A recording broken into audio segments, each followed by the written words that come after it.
how in the world did I end up not being able to move my arms or legs? Hi, I'm Rebecca with HandyCapable Homesteaders. I am going to tell you how it happened. Okay, so let's start. Once upon a time, in a land far, far away. Just kidding. Okay. This story actually started in 2008. We had just returned home from another great visit with our in-laws. I have the best in-laws. They are so much fun. And I remember the very first time that I met them. We were in the kitchen and they were both wearing these foam reindeer antlers. And that's how they greeted me. In the middle of summer. It was another great visit, but I was zonked with this really mind-numbing, tongue-thickening fatigue that I had never felt before. I remember even while I was pregnant, my best friend was pregnant at the same time, and I remember asking her if she was experiencing this because I didn't ever remember this from being pregnant before. Like, it's obvious that you're going to be tired when you're pregnant, but this was different. Like, I had like this brain fog and my tongue felt thick. Like, I couldn't even talk right. It was like not normal, even for being pregnant.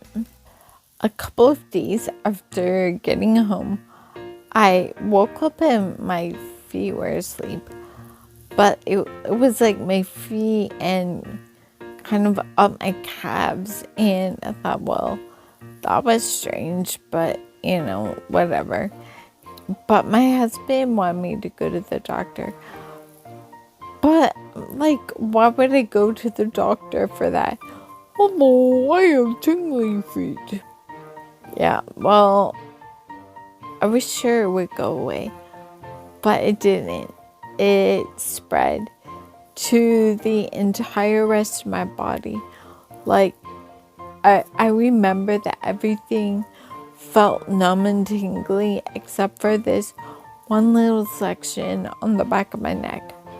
But everything else was like all crazy. And I knew that that wasn't normal. Plus, my best friend was a nurse and her husband was a doctor. And she said, you really need to go to the hospital and have it checked out. And so I did. Now, remember, I had just had a baby 2.5 months prior, and so like I'm starting to get all of these strange these thoughts going through my head, like, oh my goodness, am I going to be able to carry our baby? I had a 4-year-old. Also, like, am I going to be able to take care of him? Like, I'm the primary caregiver during the day. What's going on? At the hospital, they ran all different tests and everything, and they determined that I didn't have a brain tumor, so that was great news. They referred me to a neurologist because they still didn't know what it was, and that's kind of strange stuff. So off I went. The neurologist that I saw ran roughly 1 million tests, give or take. But it was really good to be able to narrow things down and try to pinpoint things. Gave me blood tests and MRI, EEG, evoked potential and even a spinal tap. Different as they have all different kinds of purposes. But and I called a few times to see if I could get results, but they never gave them and they didn't call back. So obviously, if they don't call back, it's no big deal, because if there's something serious going on, they'll give you a call, right? Wrong. I had an appointment coming up with the neurologist to go over all of this stuff, and we weren't expecting any big deal from this, so my husband didn't even come to the appointment with me because it's no big deal.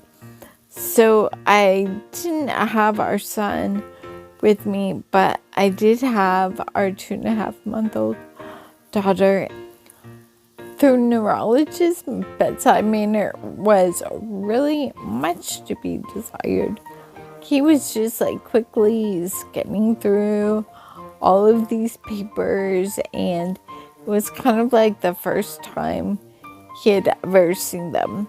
So he is scanning through these, he's thumbing through the papers, and he's like, "Oh yes, so your test results seem mostly normal, except for your MRI, of course, because it showed lesions on your spine, which means you have the MS." What? Like, did he really just say that? Like, I've always been super healthy. So then, like, words, blah, blah, blah. He's like fading off in the background. And I'm just rocking our daughter back and forth in her car seat. Just kind of wondering, like, did he really just say that? Well, everything looked so good otherwise. So surely I couldn't actually have MS. But apparently, here were the test results. There were 6 lesions at the time. So then this thought flew through my mind. Well, at least that explains all that strange numbness that was going on.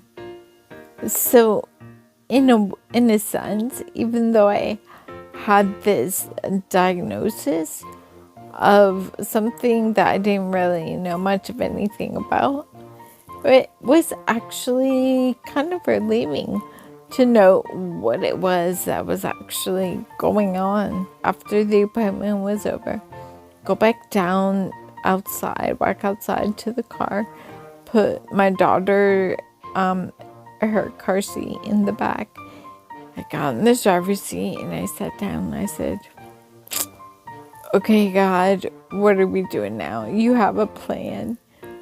This thought just kept going through my mind over and over again, that all things work together for the good of those who love God.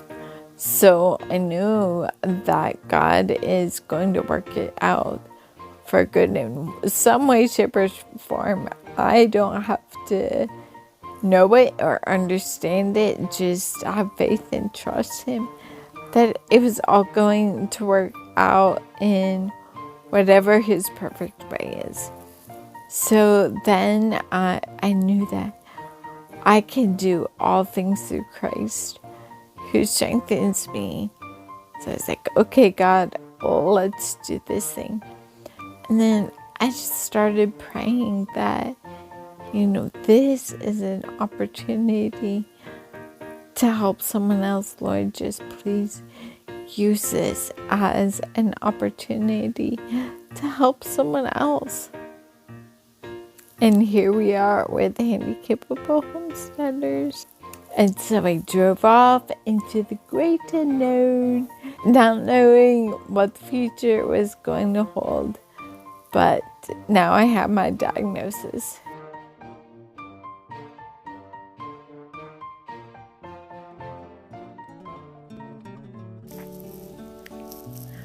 So, what is multiple sclerosis anyhow? Multiple sclerosis, or MS, is often referred to as the snowflake disease because it's different for everyone. The symptoms each person experiences, along with the severity of the symptoms, is really different for everyone. There are so many different symptoms, but some of them include fatigue, muscle weakness, difficulty walking, optic neuritis. Some people have pain or difficulty with swallowing or choking.